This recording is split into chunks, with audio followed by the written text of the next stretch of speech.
Hey everyone, sorry for the late arrival. Had some technical difficulties.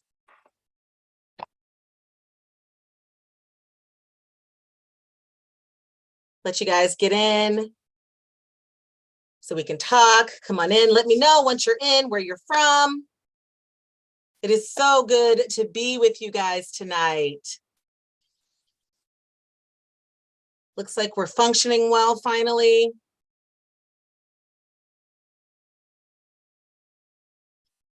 That's exciting. So I'll give you a chance to get in. It's been a long time. Let me know where you're from.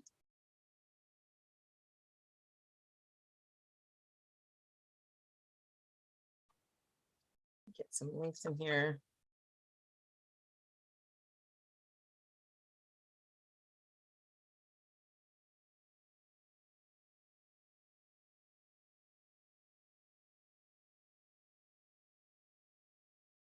Hi. Thanks for joining me tonight. It feels good to be back home. Looks like we're streaming good. Thanks.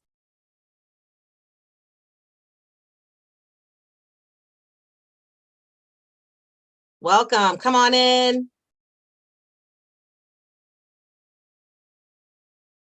Hi, Errol. Memphis, Tennessee. All right. Hey, Florida. Hey, Bessie. How are you? Glad you guys could join me. While we get started, I just want to start by saying thank you, thank you, thank you. If you are with me tonight and you have seen my previous video about where I've been gone for quite a while. I am doing much better. Thank you so much for all of the love that you guys sent me, the messages, the cards, the gifts, everything. I was overwhelmed and humbled by your support and your love. And, you know, my family and I want to say thank you. This is a big week for us. This is the week of the memorial service.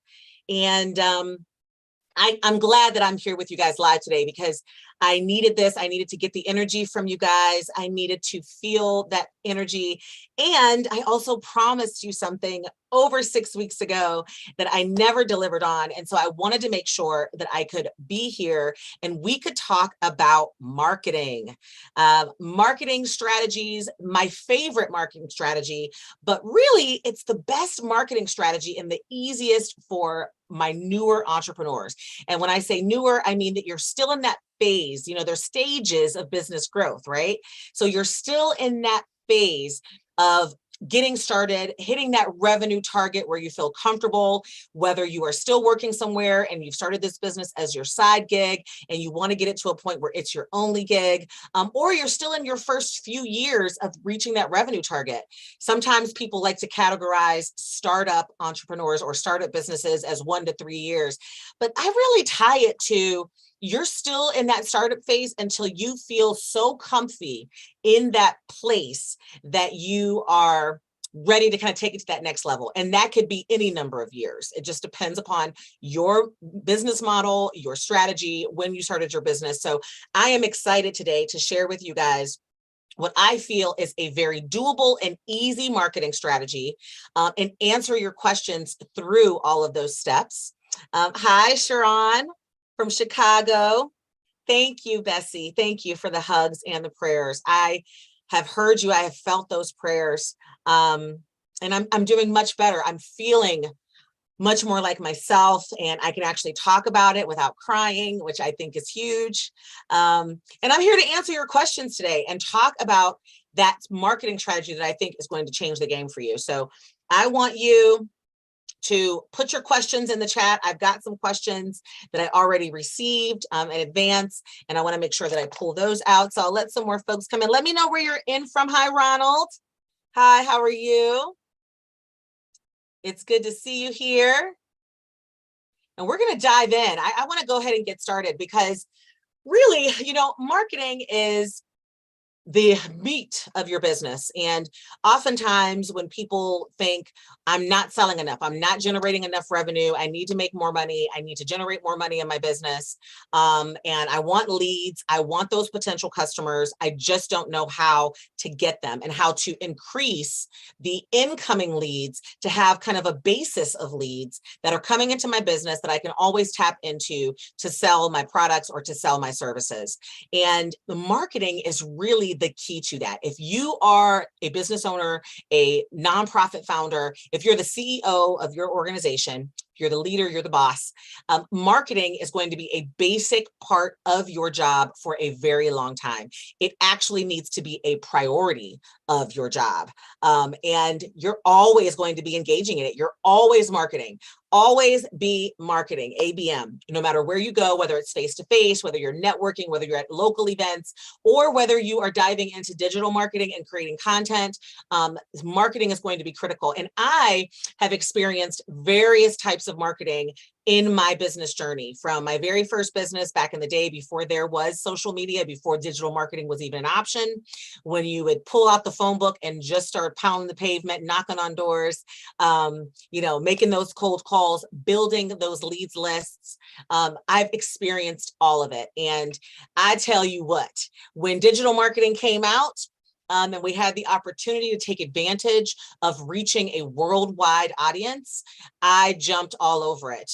Not immediately, but I did begin to educate myself to become comfortable in the space because I knew it was a golden opportunity. I mean, I used to spend a ton of money on marketing and advertising in traditional ways, ads and newspapers and, putting things into magazines and booklets and, traveling around and speaking and talking and meeting people. I was at networking events at least once a week. I was joining organizations to really increase my reach. And I can tell you that the new age of marketing, the opportunities that exist in this space are absolutely amazing. And they can drive so many leads into your business that you will have more sales than you can even breathe about. And it removes that old school prospecting, cold calling, knocking on doors, and it gives you an opportunity to actually have potential customers that come directly to you. And so I want to start walking you through some of those strategies that I really think are critical, but I'm going to pause in between each of these strategies because I want to give you an opportunity to ask questions about each of the strategies as I go through them. Because as you're thinking of your questions and as you're thinking about the things that you want to do in your business, I think it's absolutely critical and imperative to have access to some of those strategies. So I also want to make sure that I take a break and answer those questions. So go ahead and plop them in. I'll look back at them. I'm going to answer some of the questions that I've received in advance as well, but I want to make sure that I have an opportunity to really address those things with you guys. So I'm excited. So let's start with what I would say is kind of the core of this marketing strategies or the marketing strategies that I'm talking to you guys about today.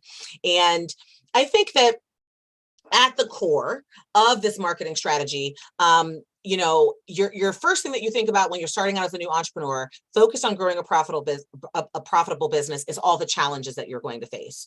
So having your marketing mix well spread out and having those marketing strategies in place will definitely catapult you. And there are customers out there for your business if your messaging is clear and you are doing it consistently. So the first strategy that I have to tell you that you have to do and try, because it can be implemented. This strategy can be implemented at any point in your entrepreneurial journey. I work with entrepreneurs who are starting their second businesses. I work with entrepreneurs who are in the thick of their business and they're trying to move to a different level. And that first strategy, as you guys know, I'm a big proponent of, is content creation. So what I want to talk about with regards to content is actually what it is. And there's various ways that you can put it out there, but content, specifically free content, because there's paid versions and there's free versions, but free content is you putting out there into the public information about what you do, but that it ultimately brings value to that audience, and that it ultimately will showcase what you can provide to help them solve a problem. So that content can be in a number of different forms, depending upon the type of business that you have. If you are a nonprofit organization, you may create blogs about whatever the community solution is that you are putting out there from your organization.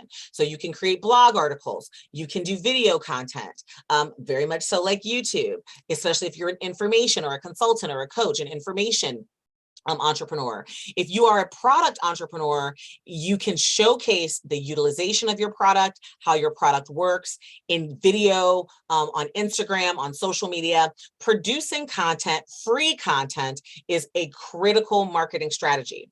So I get lots of questions around, what should I make my content about? How often should I put my content out there? What should my content include if I don't feel comfortable on video?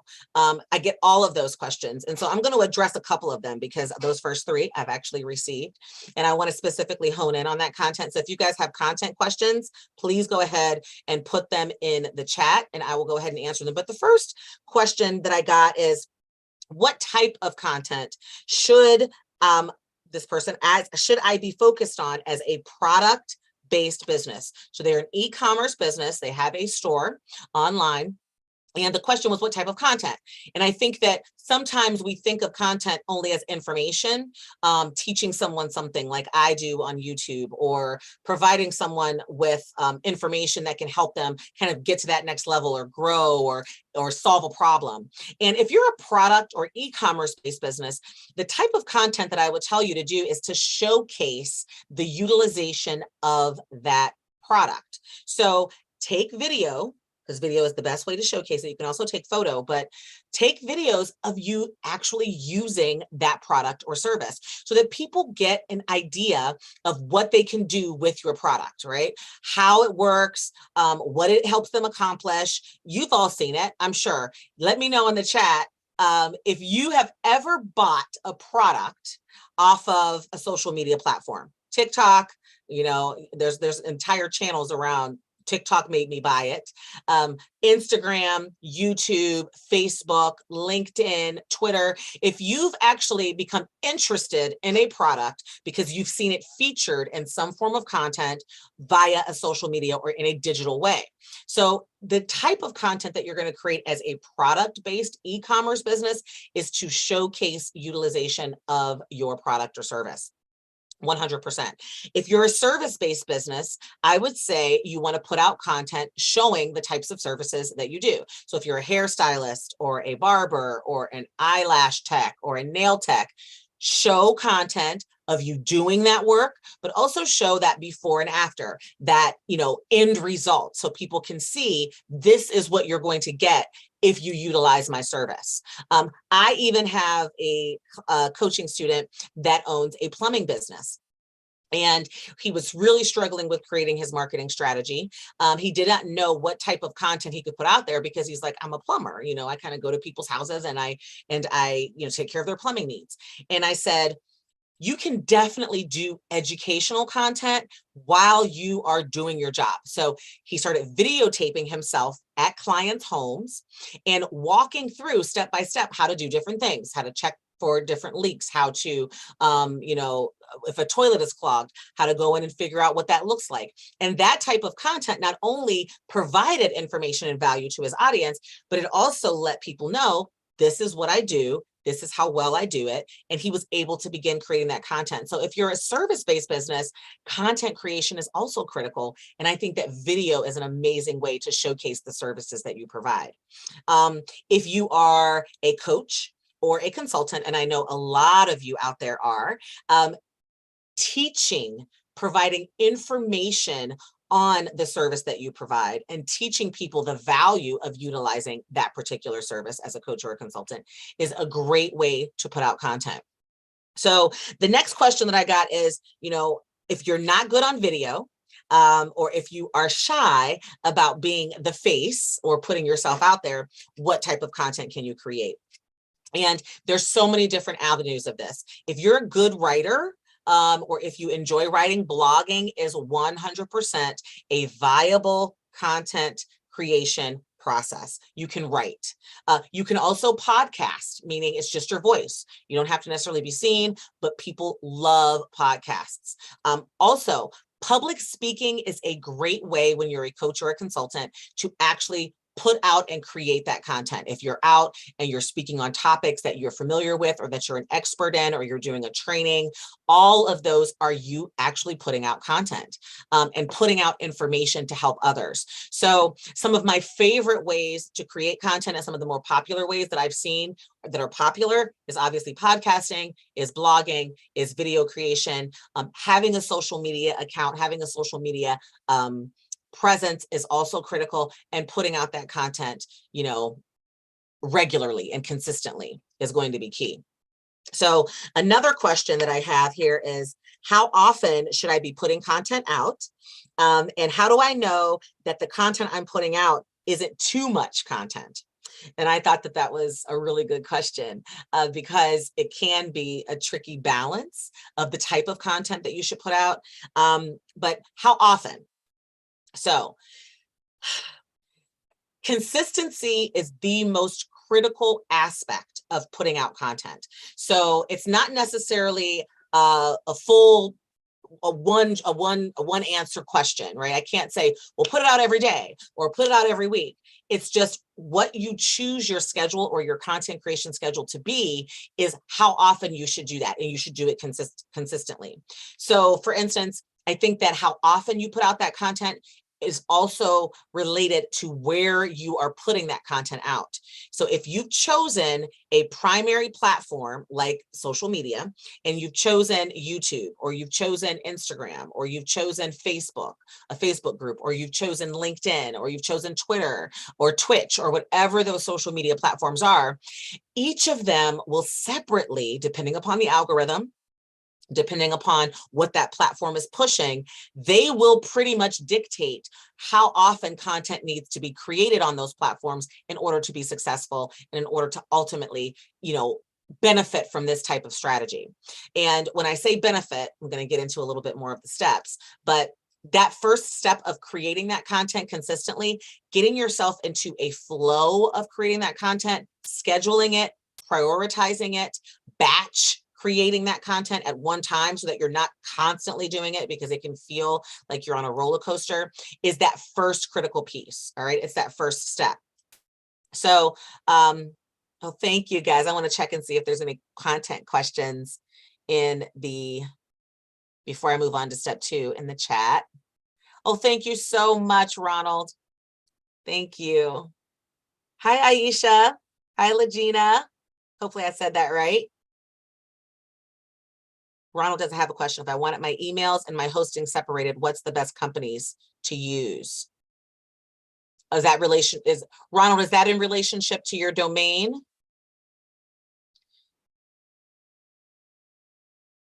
Meaning, give me a little bit more for that question. If I wanted my emails and my hosting separated, you mean your email addresses or the emails that you're sending out, or emails that you're receiving into your company? Give me a little bit more detail on that, so I can answer your question for you. So tell me in the chat, how many of you guys are already embarking upon a content creation strategy? And if so, tell me what your content creation strategy is going to be. Is it video? Is it, which platform? All that kind of stuff. So while you guys are doing that, I'm going to move on to step 2, because once you've created this content, the second step in a easy content marketing strategy with relationship to being a startup is to post and distribute that content. And I've already alluded to that fact. The best way to put out content that is going to be inexpensive, meaning free, but it is work. So I shouldn't say free in the sense of, it doesn't require much, because it does require work. So it's not free of time, but it is totally worth it. It is not as expensive as it used to be back in the day when I would have to get a newspaper, a magazine article, and take some money out. I mean, thousands and thousands of dollars for a half page or a quarter of a page, versus being able to create some content. So when I say post and distribute that content, I obviously mean through digital social media platforms, and also via emails, an email strategy within your organization. So posting and distributing. So let's talk about these platforms, because I get this question a lot. And I actually have a couple questions related to which platform you should be on. So why don't I address that? Okay, which platforms should you be on depends upon the type of business that you have and who your audience is. All right, who your audience is. In step 2 of starting your business, setting up your business foundations and creating a business structure, I tell you all the time, you have got to do your research. And a big part of that research is understanding and identifying who your target audience is. Once you've identified who that target audience is and you've done enough research on them to know the demographics and the psychographics of that audience, meaning what's their makeup, their age, their income, where they live, if they're male or female, their educational status, those types of demographics, but also the psychographics. What are their pain points? Where are they hanging out? Where do they purchase their goods from? All of those types of things are going to be critical. The platform that you choose to post your content on and to distribute that content is going to 100% be related to who that audience is. It is not your own personal preference. It is who that audience is. You have to know where they are hanging out online. So if your audience is a certain age group and you know that they are primarily utilizing Facebook for their social media, then that is the platform that I want you to choose. All right. Even if you're not comfortable in Facebook, even if you don't necessarily like Facebook, it's not about you, right? It's about driving sales into your business. So you need to choose a platform that they are on. If you are choosing an audience that primarily hangs out and absorbs their content on Instagram, then that is the platform that you should choose, that you should start with. Now, picking a primary platform does not mean that you should not have a presence on the secondary platforms. And I put the platforms in those 2 categories, your primary and then your secondary platforms. Let me give you an example. My primary platform is YouTube, obviously, right? That's my primary platform, but I still utilize my other social media accounts as my secondary platforms, meaning I have not focused on growing the audiences on those secondary platforms. My focus is to grow it utilizing my primary platform. And I use my secondaries, Instagram, Facebook, TikTok, LinkedIn, to continue to drive leads and to drive an audience and to market, but I'm not focused on growing the audiences on those platforms until, in my opinion, I've mastered my primary platform, which is YouTube. And that is my recommendation. Oftentimes, a big mistake that I see entrepreneurs make is trying to be on every single platform all the time, full time. And it is extremely difficult to do, especially if you are still all by yourself in your business. If you don't have an entire team helping you produce and repurpose and post and schedule and answer comments and engage in all of those different things, because that's all really important to growing your audience, which is the whole purpose of marketing, growing your leads, growing your audience. So you want to post and distribute your content on a primary platform. So your first step is choosing what that primary platform is going to be. And I need you to make a good decision. It is not, again, based off of your personal preference or where you hang out. It is based completely off of data that you have uncovered during the research phase. Okay, I want to be clear. YouTube was not where I hung out the most. Before I started CPTV, I went to YouTube. I use YouTube. I love YouTube for Pilates. I love YouTube for hair videos, for makeup videos, and to learn how to do different things. But I wasn't hanging out on YouTube, right? I wasn't on there all the time. I wasn't a YouTuber. But after doing my research, I recognized that YouTube was the perfect platform for me and the type of content strategy that I was moving forward with, because I am a teacher, I am an educator, I am a trainer, and YouTube is that platform for teaching and educating and training. So that is where my YouTube strategy came from. Because originally I was thinking, oh, a podcast, everybody in my age group loves podcasts. It's the business world, I'm B2B, LinkedIn might be a great resource for that. And after I did my research, I realized that no, the best platform for me to begin to focus on and to grow on was YouTube. And that is where that decision came from. And then also utilizing the strengths and weaknesses that you have and understanding, I'm comfortable in video. So YouTube was a good fit for me. I do a lot of public speaking. So YouTube was a good fit for me. And on top of that, my audience was also on YouTube. So it was kind of a perfect blend. That is how you choose the platform that you're going to focus on.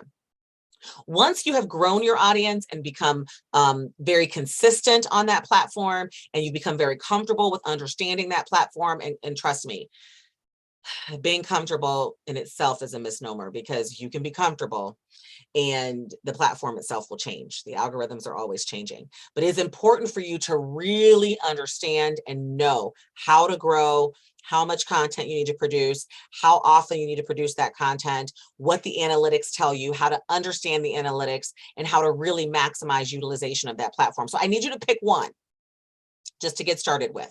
Once you've mastered your primary, then you can expand into focusing on additional platforms. You will eventually, ideally, be on all of them. Don't get me wrong. You will eventually, ideally, be on all of them, but you have to start somewhere. So pick a primary, focus on learning it in and out, becoming an expert in that arena, and being consistent on that platform. And then if you're consistently creating content on that platform, you will have content to be able to repurpose and utilize on those secondary platforms until those platforms too become a primary platform for you. And I think I've talked about this before when I shared the beginning of 2022, some of my strategies was to begin to expand into Instagram and TikTok. Especially with the big push for, really short form video. And so it's something that I've been focusing on, learning about. I actually have reconfigured my entire team to bring people on board who are specializing in Instagram and in TikTok, and really beginning to push, driving that audience as well.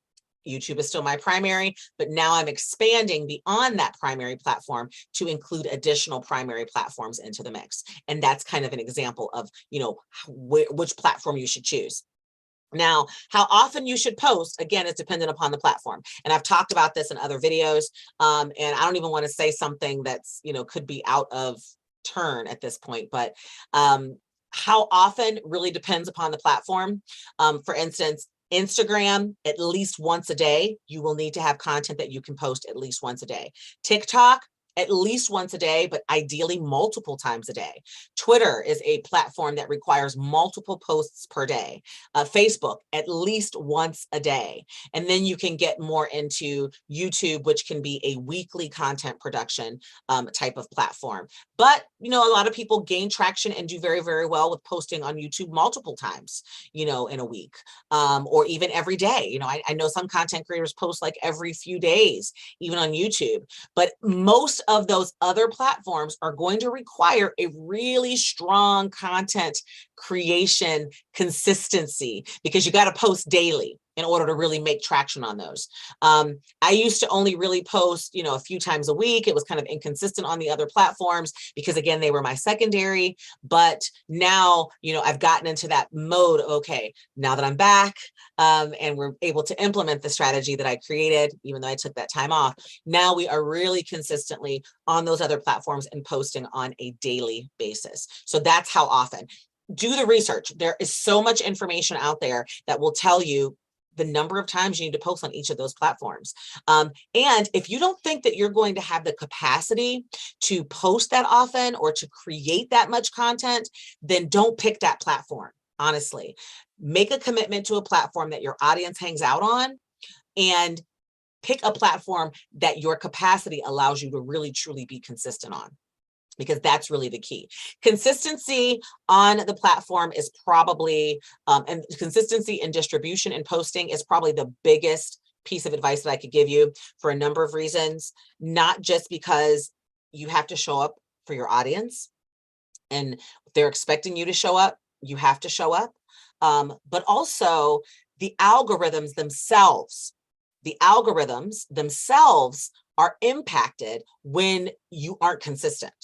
They're unable to really put your content in front of enough people. And that's one of kind of the downfalls, I would say, of social media. You can't really control the algorithms, but you can play into them and implement the right things that will help that will make that algorithm help you grow. Okay, so I've got another question here about content posting and distribution. And this goes into more of the logistics. So this question comes from a person who is creating a blog. So if any of you guys out there have a blog, let me know. What is my recommended web-based or hosting platform for blog creation and how to host her blog? What should her strategy be in order to drive more views onto her blog and in order to get the engagement on her blog? All right. So I did blogging for a couple of years, and it was a lot, y'all. It was a lot. I had everybody on my staff writing articles for blog posts. And so through that experience, I would probably tell you that WordPress, I like WordPress for blogs. It allows for a lot of plugins. It allows for the comments, because blogs, you not only want people to, read them, but you also want them to have search engine optimization or be SEO'd. That's really the key. And when I talk about blog posts, I want to explain what they are, because we've all had this experience and I want to break it down, right? When you go to Google and you type something into the search bar, that first page that comes up, like that first page, most of us don't go beyond the first page. That's number one. But when you get on that first page and you start to see those articles or those text-based pieces of content that are answering your question, that are providing you with the answers to whatever it was that you typed into that Google search bar, 90% of the time, those are blog posts. All right. So that's the key when it comes to blogging. You want to make sure that you are hosting your blog on a site that allows for search engine optimization, and that will really allow you to maximize, because you want your blog to show up in search results on Google. That's how people are going to find them. Also, you want to be able to post a snippet or a piece of information or a piece of content that people can click into, and it takes them back out to your full-fledged blog post. So I do like WordPress for blogs. My initial blog that I did in my business, I don't even remember how many years ago it was. We used HubSpot. Okay. And it is a marketing platform that's designed to drive inbound leads, and it's very blog focused. And so we used HubSpot, and they hosted kind of our blogs. And it allows you to set them up really good. And I'm not, opposed to HubSpot. It's the Cadillac of marketing platforms to generate inbound leads. And I moved away from HubSpot because one thing that I found is that it was more difficult to SEO, meaning that metadata, the words that are in that text, those keywords that people would type into Google were much harder to find if it wasn't a WordPress-based site. So I'm letting you know right now, I am working on a blog to kind of add a blog to my website. That was a big part of my strategies for the beginning of the year that kind of went on the back burner with the recent events in my life. But we will definitely, for 2023, we're working on getting it set up, getting it built now, and definitely we'll be launching probably that blog in early 2023, simply because it is now an additional piece of the content creation for us. But even that blog, even though it will be text, it will still be video based for us. So it's going to be more of a vlog where the video itself will also be present, and then there will also be some text and some type. And right now that blog for me is being built on WordPress. It's being built on WordPress. And yes, it does allow for that engagement because blogs, you want people to be able to comment on underneath them, send questions, have conversations, and to increase the algorithm to see that this is good content, and you want, Google to definitely put you in those search results. So that's kind of the system that I typically recommend for a blog. Let me see. Let me check here and see what other questions we've got. Alton, so video and written content. So do you have a blog that you're working on when you say written, or are you more of your transcripts from your videos? I'm interested to hear that. So Ronald, yes, business, email, and website host. So let me go back. If you wanted your emails, my hosting separated, what's the best companies and companies to use? I mean, you guys know I recommend iPage, to get your domain. And you have to get the hosting package. You can host there. They do have WordPress. They've also got one called Weebly where you can kind of drag and drop and build your own website. My very first website I did myself, and it was on iPage where I got my domain. And again, those unlimited emails that are in there is critical. But if you didn't want to actually use iPage as a host and you wanted to transfer your domain to another host, you definitely could. Again, I do like WordPress for websites. My current website is undergoing construction. So what you guys see is still there, but there will be a new website launch along with the blog, probably in early 2023. We're shooting for December, but there's been some delays, but it will be WordPress. My new site will be completely WordPress based, and you have access to WordPress through iPage as well. And WordPress is definitely more difficult to build. You do typically have to have someone who knows how to build on WordPress, although they have great templates. So if you are pretty techie and savvy, you could probably build it yourself. I don't know enough about WordPress to be trying to build it myself. So obviously I have someone on my team that will be doing that. But I am shifting to WordPress than my current host. Even though I purchased my domain through iPage and I have all of my emails through iPage, I just transferred my domain to a different host. And the reason why I'm switching is because my current website just doesn't SEO that well. And I'm just not happy with the actual hosting provider itself and how well I'm able to get the search engine optimization for my website in itself. I just have not been happy with the analytics behind it. So I am shifting to the new website to WordPress, and I will be ultimately hosting that through iPage, if that gives you an answer to your question, Ronald. So hopefully it does. And all of my emails come through, I got them through iPage. I don't check them through iPage's round cube. I use Outlook to pull all of my emails in, which is really just a kind of a depository for those emails. But I don't think that you have to move it somewhere else. I'm not opposed to GoDaddy. I'm not opposed to Wix. I would say that the loading time, how quickly your web pages load, is very important to the success of your website. If your pages are kind of clunky and they don't load well, they don't load quickly, people will leave them pretty quickly. And there are, in the past, and I haven't seen if there's been any changes, but in the past, Wix and GoDaddy are a little bit more cumbersome because of what's behind the scenes. And so their loading time is a lot longer than your average WordPress site. And I did, have my current website on like a Wix-like system. And I'm just not happy with the SEO results. I just have not been happy with how well I can actually get behind the scenes and build that HTML and put those keywords in. So I would probably recommend for you, Ronald, that if you want them separate, then you can definitely do that and still go through iPage to grab it. So I think that answers your question. Let me know if it did. If I did, let me know in the chat.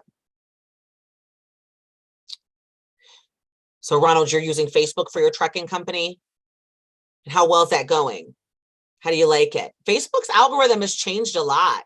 I haven't really been pleased with it. I thought that my second primary platform after YouTube was going to be Facebook. And I've since obviously changed because I just don't like what the Facebook algorithm has been doing, especially when you have a business page and you want to have people, have access to tips or tools, or, they don't like links.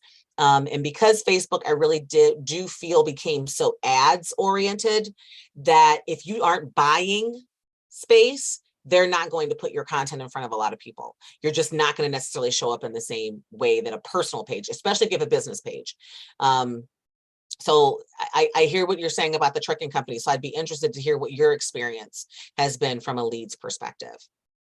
Shamika, I'm using a platform like Facebook, LinkedIn, secondary, YouTube, primary, choosing mine by where I get the most data from my audience. Yes, absolutely. You're right on point, Shamika. 100%.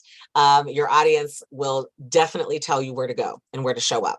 I have, for instance, an event planner who is a student of mine. And even though hers is a service-based business, her primary platform was Pinterest. Which is also kind of a blogging type of platform as well. So she would post lots of pictures and lots of photos of her events, and then she would actually write articles that she would link to them, and Pinterest blew her audience up. And then her secondary platform has been Instagram because it's also very visual. So she's moved to showing a lot of those results. And you've probably seen people who do amazing parties and decorations at parties. She's an event planner and also a decorator. So she loves Pinterest, which is also another amazing platform out there if you've got visual types of content that you need to put out there from your product or service. Alton, so you have two websites, Facebook and YouTube are your primary. Nice. So you're using both of them as your primary right now? Let me know. All right. So step 3, once you've posted and distributed that content, your other biggest strategy has got to be to grow and build an email list. And I get lots and lots of questions surrounding email lists. Why do you need them? What are they? What systems do I use for email lists? What do I like for them? You know, how often should you be communicating? All those types of things. So I'm going to address, because I got 4 questions that really pretty much summarize what I just said. So I want to address that right now. Growing your list is critical. Because while these outside social media platforms are great for helping you post and distribute your content, you do not own those social media platforms, do you? They are not yours. So if your only way to communicate with your audience is through those social media platforms, you are going to be at a disadvantage if something happens to those social media platforms. So for instance, if you are really growing your audience and then all of a sudden Facebook, as we've all begun to experience, stops putting your content out in front of people for free. Now you have to pay. You have to do Facebook ads, which isn't a bad thing, but you have to pay. So when Facebook decided that, all of those entrepreneurs that only communicated with their audience on Facebook didn't even realize, it took months for them to realize that they just weren't showing up in people's feeds, because when people are scrolling, you have to show up in their feeds in order for them to click and engage and to become friends with you, to develop that know, like, and trust. That's the whole purpose of marketing, right? To develop the know, like, and trust. So if your audience is only on those social media platforms, then you are leaving access to that audience, access to all of your leads up to those social media platforms. And I would advise against that. The email list is yours. Once someone is off of that social media platform and into your community, into your email list, you can communicate with them directly. It doesn't matter if they've seen your post. It doesn't matter if they've decided to take a social media break. It doesn't matter if they've gotten locked out of their accounts and hacked so many times that they don't even go into social media anymore. You can still communicate to them and you can still get them good content. So growing a list is critical. And the tips that I'm going to give you right now around how to get people off of those social media platforms and onto your list is going to be a golden nugget. It's going to be an impact piece for you right now, okay? Because one of the questions I got is, I'm really interested in growing my email list, but am not quite sure how to grow it, and am not quite sure how long and how big it should be. Okay, so here's how you start and embark upon growth in your email list. We've talked about step 1, you're creating amazing content. right? You're putting it out there, you're posting it, and you're distributing it. Step 2, you found your primary platform, you are putting out your content, you're getting likes, you're building your audience. How do you get them off of that social media platform and into your email list? And my favorite mechanism to do that is by giving away more free content. Tips, tools, cheat sheets, freebies, workbooks, pieces of content that you created related to that social media content that you're posting, tips and tools, downloadables, access, masterclasses. Any of those things work very, very well to get people off of social media and into your email list. So what does that look like? That becomes what I would consider to be a lead funnel. So it is a funnel. How many of you guys have heard of funnels out there? If you've heard of them, let me know, right? Let me know. A funnel, a leads funnel. So this is what a leads funnel looks like. First, you post a piece of content. In that piece of content, you have a call to action.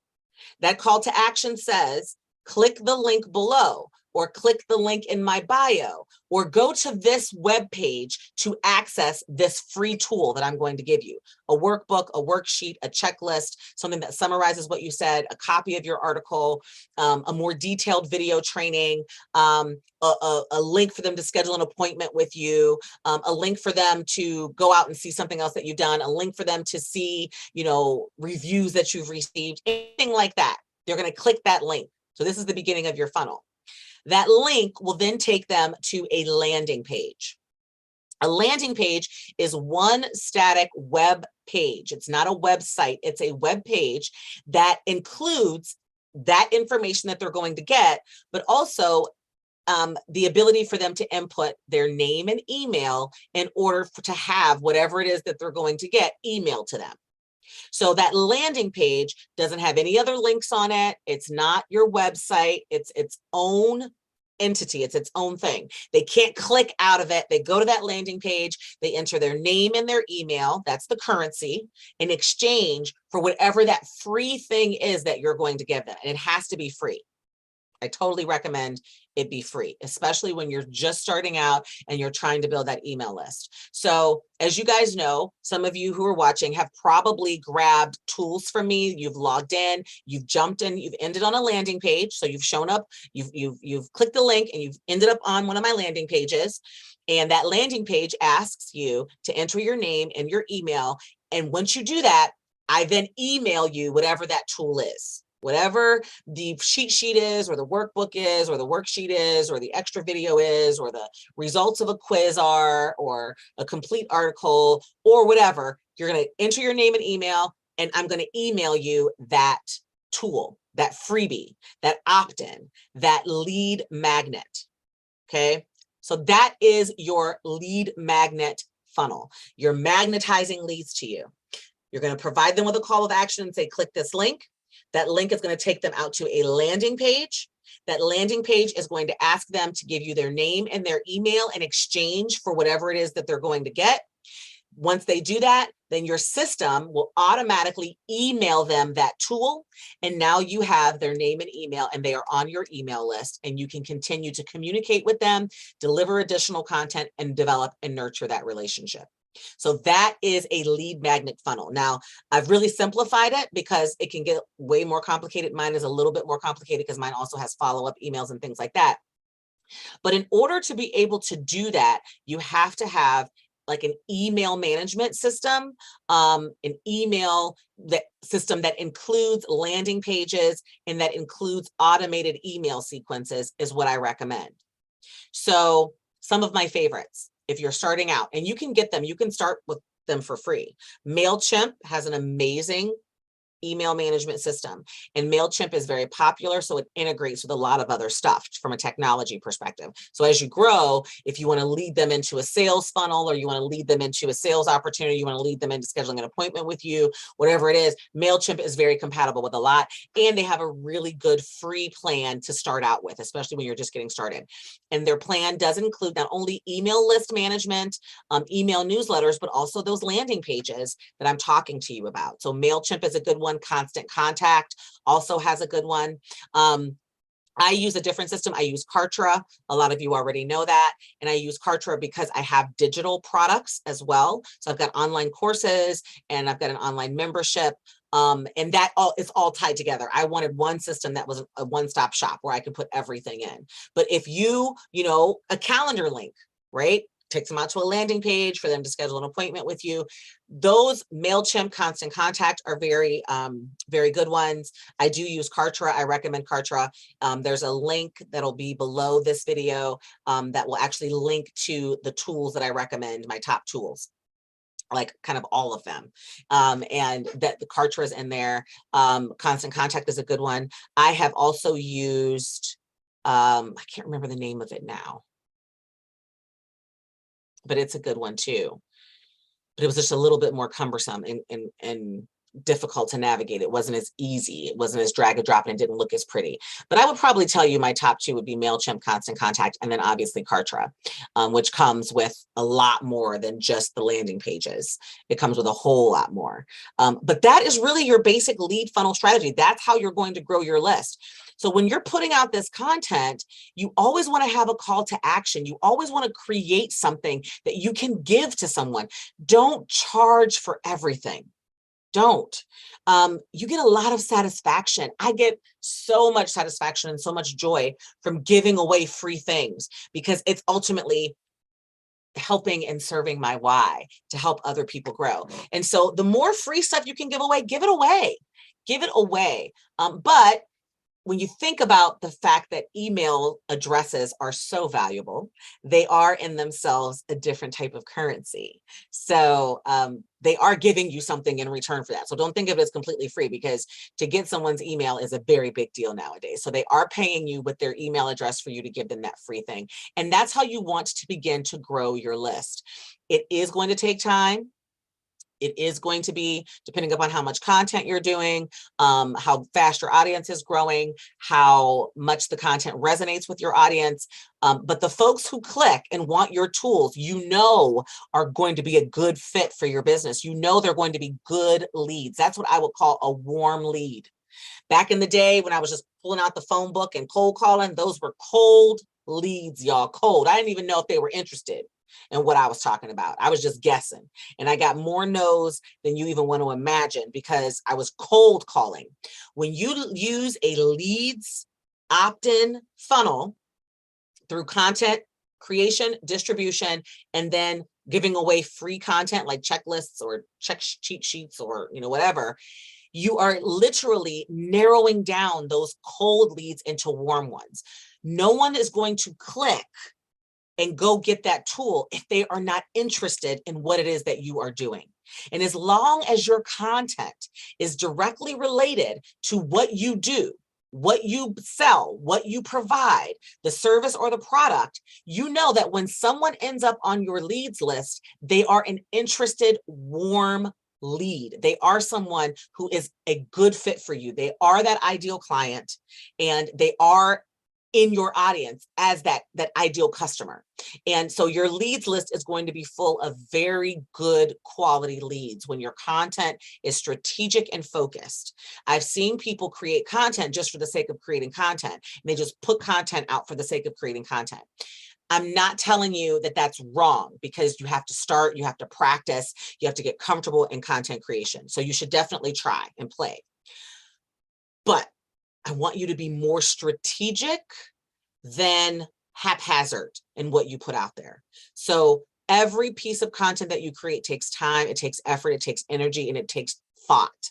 And if you are putting that kind of effort and energy and thought into it, please make it strategic so that at the end, you've at least added someone to your email list that can be a great fit for your ultimate family.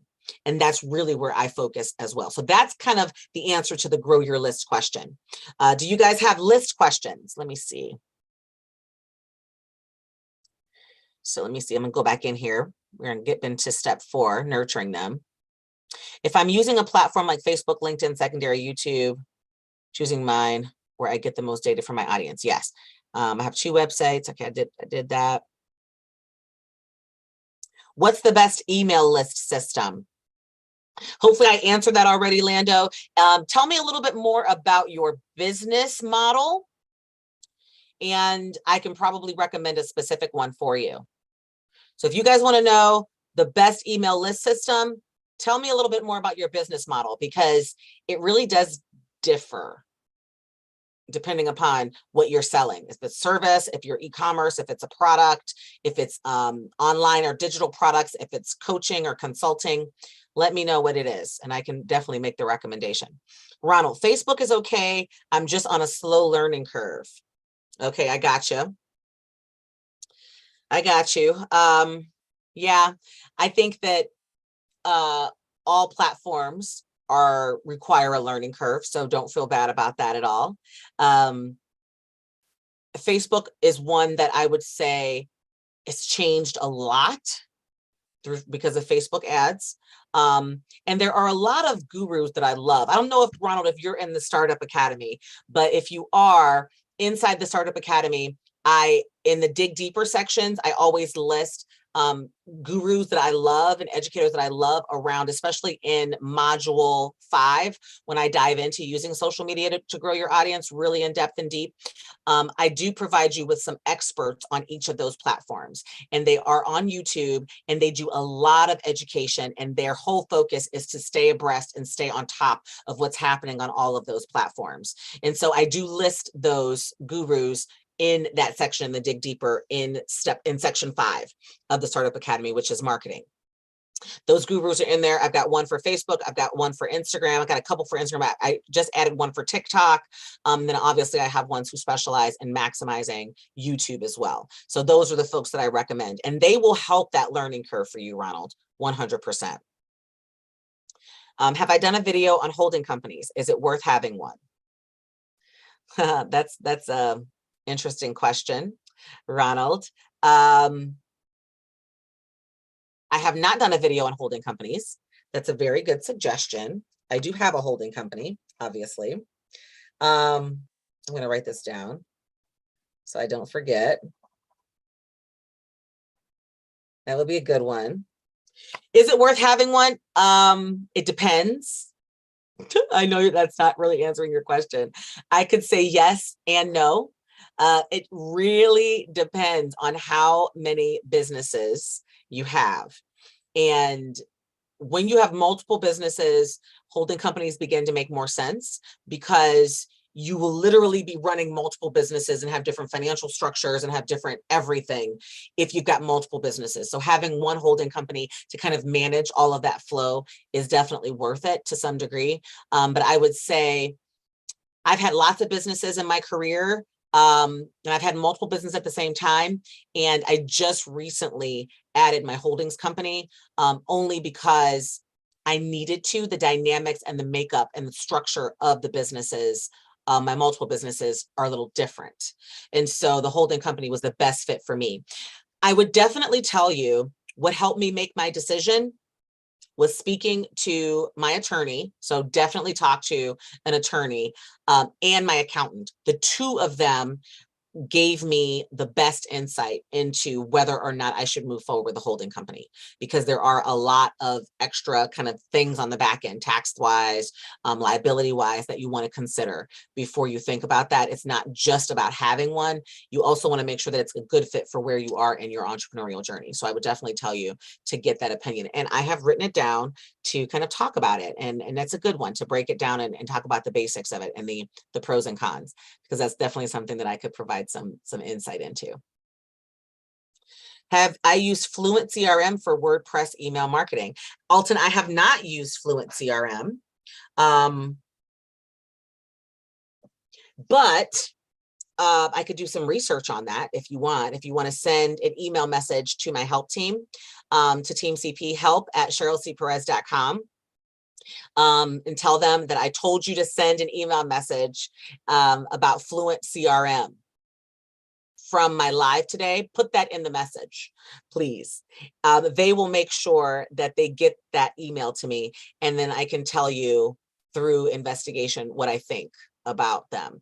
One of the things that I've grown really good at doing is analyzing email marketing systems based upon all the needs that you're going to have as your business grows, but also based upon the ease of use, the consistency of automations, if they have workflows in them. Those are all critical things that you should be looking for in a CRM. And that sounds like a good video too. What you think, right? What you should be looking for in an email marketing system. I have written that down as well. Would you guys like that?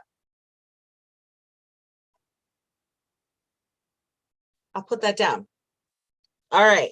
So the next 2 steps in the marketing strategy, we've talked about creating content, right? We talked about posting and distributing that content in the social media platforms. We have talked about growing your list and email marketing. And the next step is to nurture that list, to nurture those leads. And that does require a good email marketing system, what I've been talking to you about. And it requires consistent email communication with that team. The worst thing you can do is to put all of that effort into creating that content, posting and distributing it, growing your list, and then never talking to that list at all. It is so important for you to consistently talk to your list, to consistently provide them with information, introduce yourself, have them get to know you, answer their emails, encourage that engagement. You guys do an amazing job of emailing me when you've got questions, responding to my emails. If you are on the CP Insiders list and you are now receiving the new Lessons of a She Boss newsletter, let me know. I restructured that entire thing because I wanted the content to be more personal about my experiences and things that I'm struggling with daily and weekly inside my business as an entrepreneur, because I think that they can go a long way to helping others and things that I might be implementing to overcome some of those lessons that I'm learning. That's why I call it Lessons of a She Boss. We just kind of rebranded it since my time off, because the reality is I deal with crap every single day as an entrepreneur in this business. Even though I teach you guys how to have successful businesses, I still deal with the entrepreneurial crap. And I think it's useful for my audience to engage with that kind of information. And so aside from getting the content that you guys get on YouTube, my CP Insiders list or my VIP list, those folks get weekly newsletters and new emails from me. And sometimes it's more often.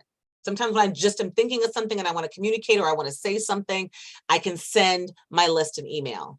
And that's important because I get responses, I get questions asked back to me, and I'm able to really engage with that email list. My email list started at zero, and it is in the thousands now.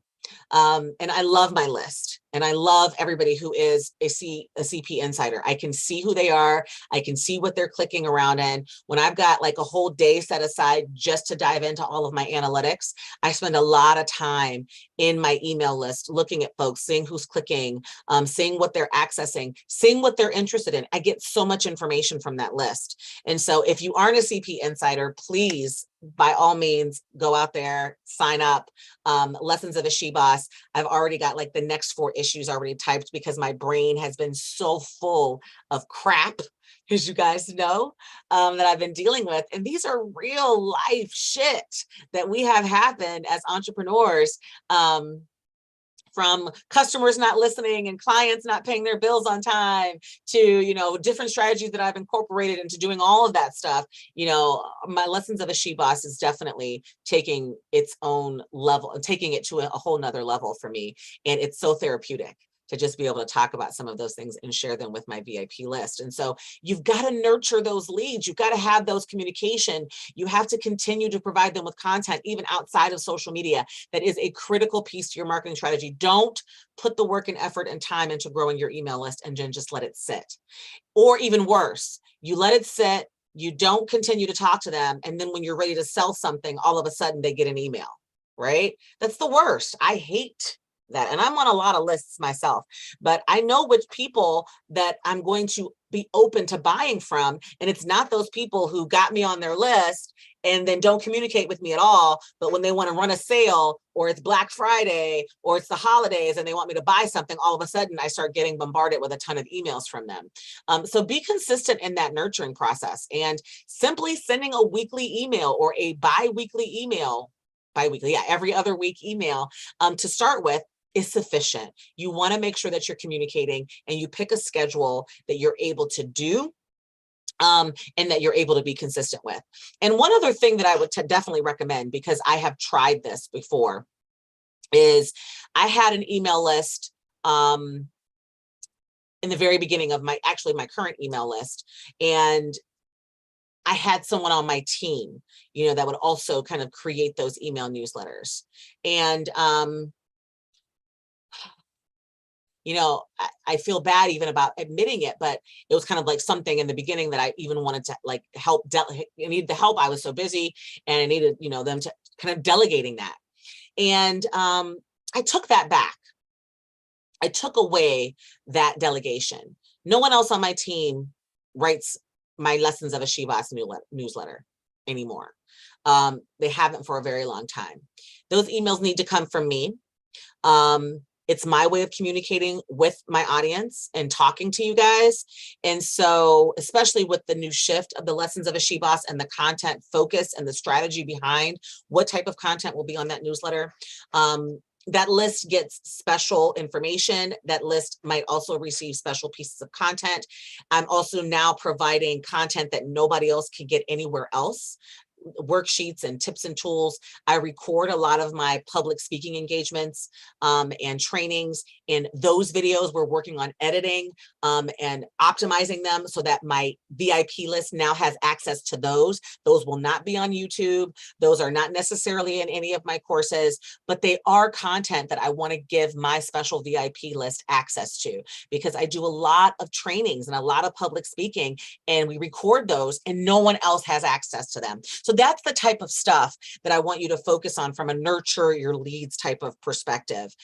Make the commitment when you go through the work of building that list, make the commitment to developing a relationship with that list. And it's hard, but it's totally worth it. And the energy that I get and the input, and the more I learn about my customers and their needs, if somebody else was writing those emails, first of all, I think that you guys would know it wasn't for me, because I have a certain voice and a certain tone. But even when I had someone on my team that was doing it, even though they were kind of close to my voice a couple years ago, it just wasn't the same. I wasn't as in touch, and I didn't have that same connection. And our open rates, our conversion rates, our click-through rates, our engagement rates were much, much, much, much lower. And we do monitor those analytics as well from an email list perspective. So that's step number 4, nurture those leads. All right. So if you've got questions about the type of information, how to do an email list, all that kind of stuff, let me know in the comments. I'm going to take a look and see what questions we've got. So Lando, trucking and logistics, lists, systems. Okay. So are you B2B? Lando, are your primary clients businesses? And is that who you're targeting? Because I think that trucking and logistics lists, if you don't have a digital product on the back end, you don't need like an all-in-one system. I'm going to go with Constant Contact and MailChimp. I think that they're great. And they give you kind of more than just the email itself. They give you the landing pages. They give you the access to being able to get that feedback, and they give you great analytics. And they allow for you to be able to kind of grow that list and nurture it. And again, they integrate with a lot of other systems and tools. So as you continue to automate your business and create your processes, you're going to want your email list to be able to integrate with other systems and tools so that they can kind of connect and talk, right? So that if somebody clicks a link over here, does something over here, it can still pull it into your email list. So that's really important. You want a system that is compatible with other systems.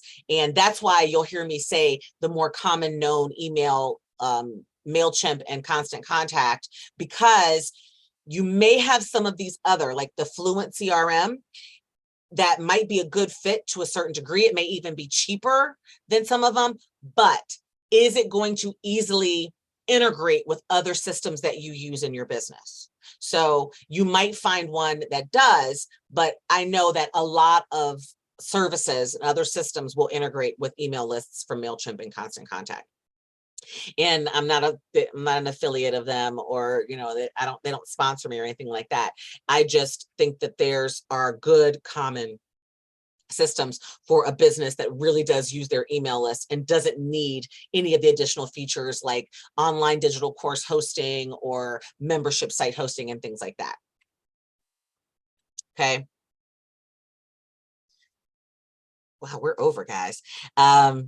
I have a trucking company and I plan on starting a truck brokerage company for loads. Yes, it is business to business. So yes, I would definitely still go with those 2 recommendations. Definitely.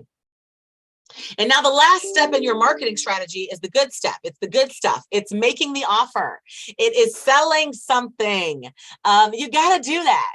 You know, sometimes people forget to even do that, but you got to sell something. Eventually, if you've done a good job at all the other steps, step 1, 2, 3, and 4, you've grown your list, you've got a list, you've created content, you've posted, distributed it, you've gotten those leads, you're nurturing them, you're developing that relationship. It is time to make an offer, to offer them something, to sell something. It's a big mistake. It might seem like a no-brainer, but I see entrepreneurs do it all the time. You don't offer people the solution.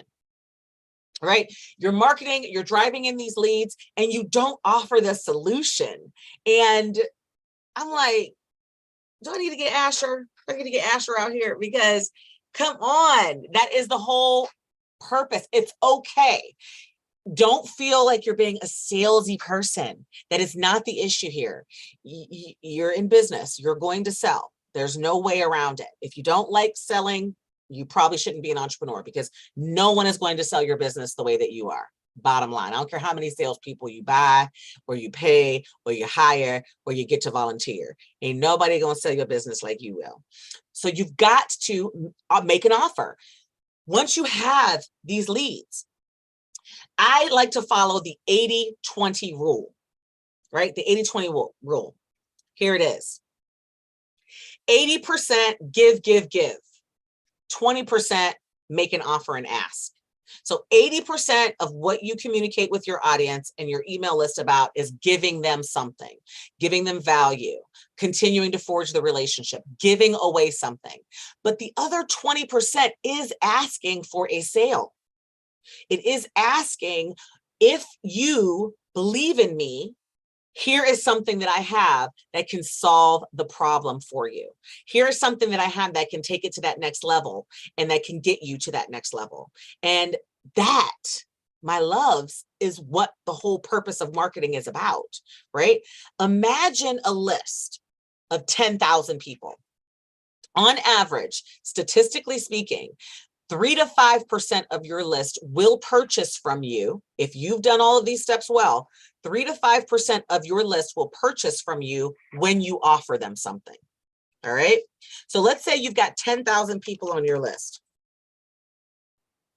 That means that when you offer something, you make a sale, you ultimately say, and that's just 5%. You can definitely beat those odds. You can have 20%, you can have 30%, but 5% is the average, 3 to 5%. So if you've got 10,000 people on your email list and you make an offer to that email list of a sale or a product or a service, and 5% of them are going to buy, that's 500 people, 500 sales. Let's say that your product or service is $100. Guess how much money you just made?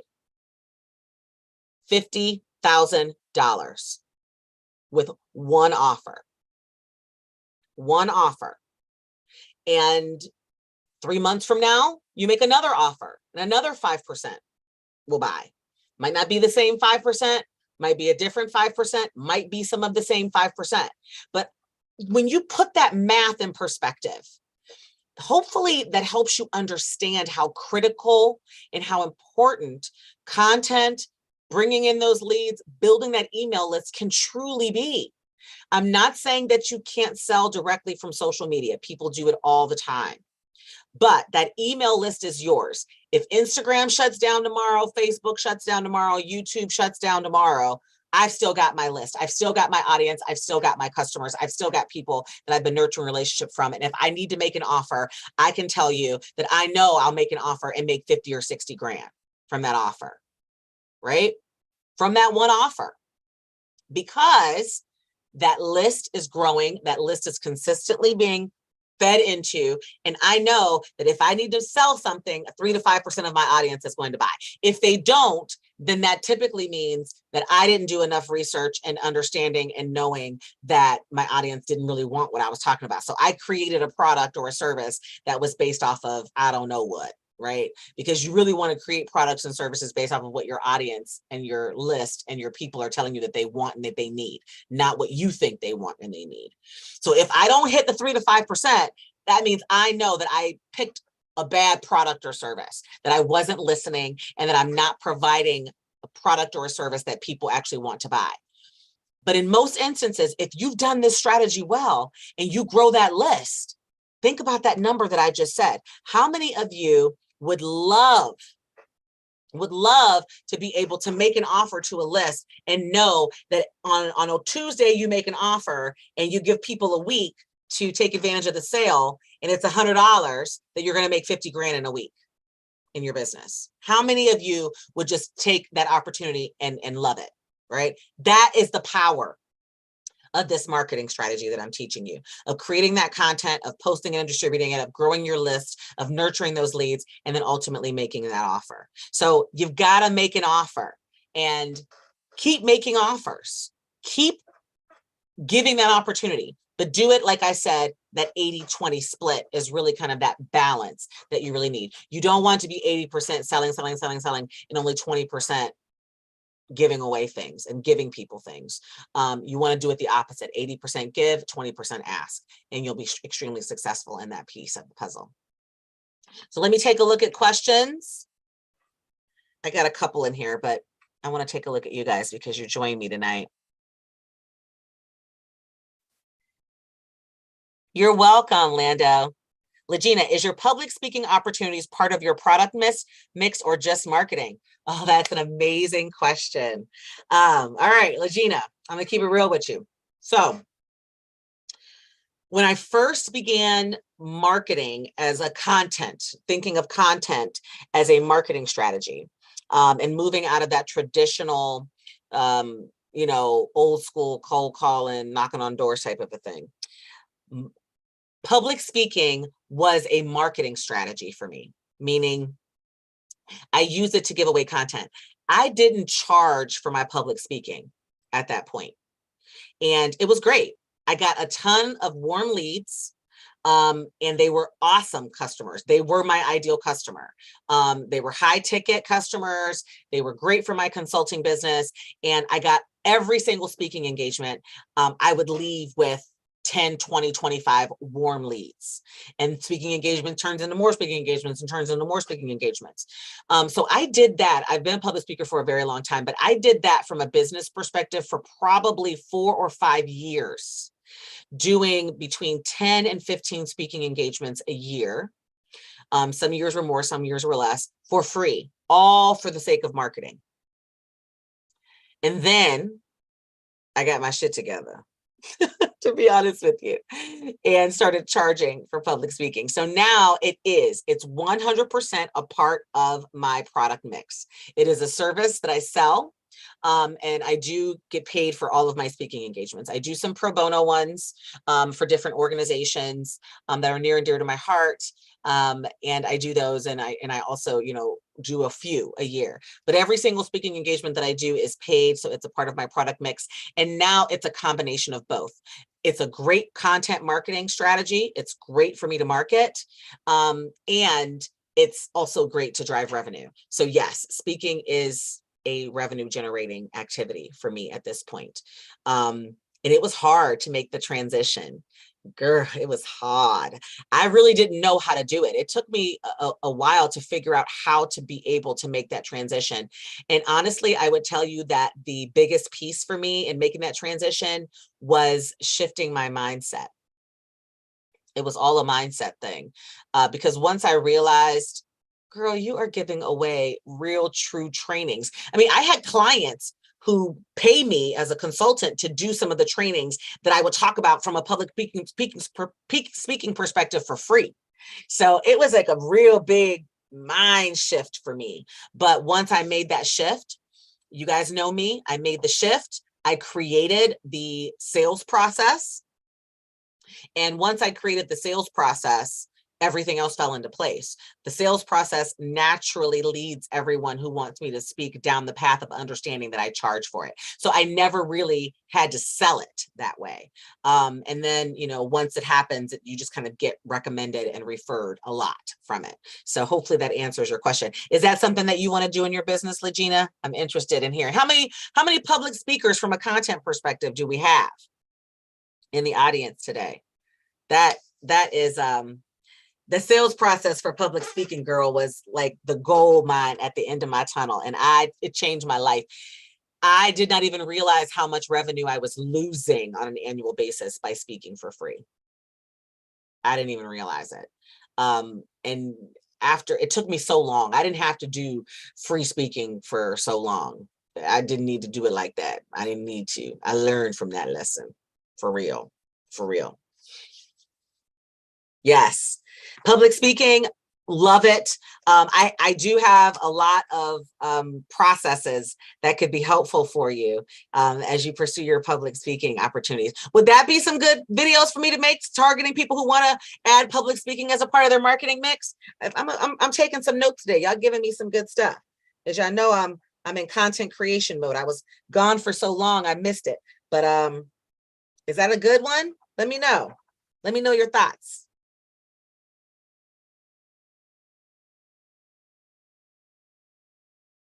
Marketing. I'm writing that down. All right. So let's wrap up. I've got a little bit more time. Well, we actually have gone way over, but that's all right. That's all right. I want to make sure I can answer your questions. Any other questions? Put them in the chat. Put them in the chat for me, and I will give it 5 more minutes to answer any questions.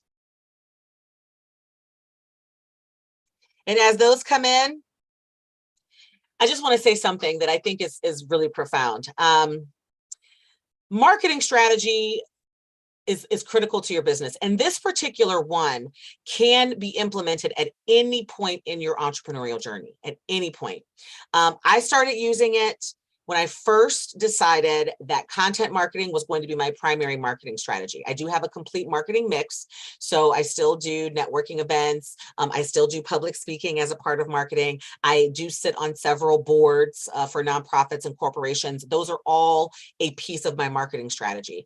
But 75 to 80% of my marketing is content, is this strategy that I talked to you guys about, this 5-step strategy. And it's not easy. I want to be clear. It's not rainbows and roses. I'm not trying to paint a picture that says, oh, you could just go out there and create content and put it out there and everything's like, it is a marathon. Okay. It will grow. It will continue to grow. It will avalanche for you. But once that avalanche starts heading down that hill, it will be impossible to stop. You will be able to get rid of the cold calling and the knocking on doors.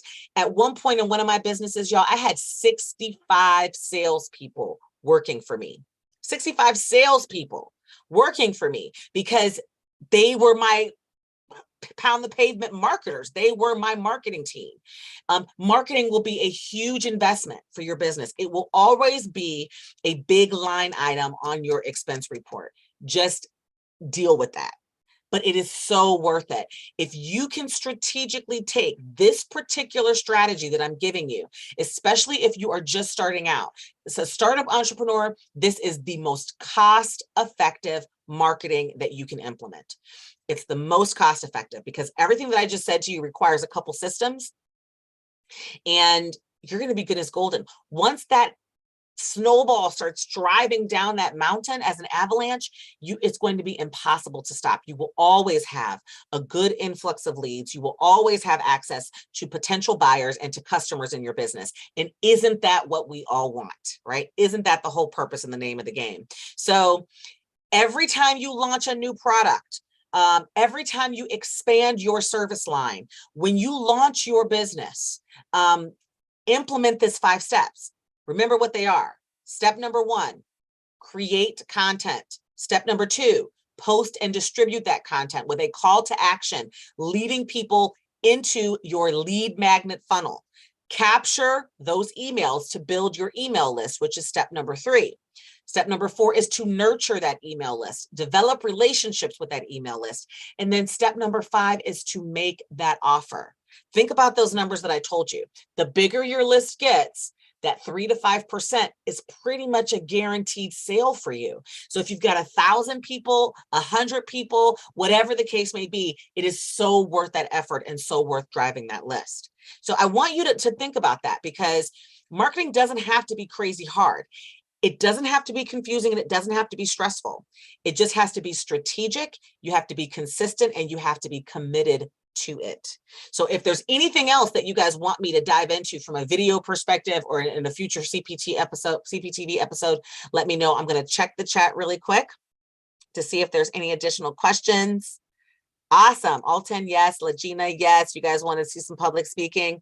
Anything else you guys want me to dive into, to dive more in depth, even beyond today?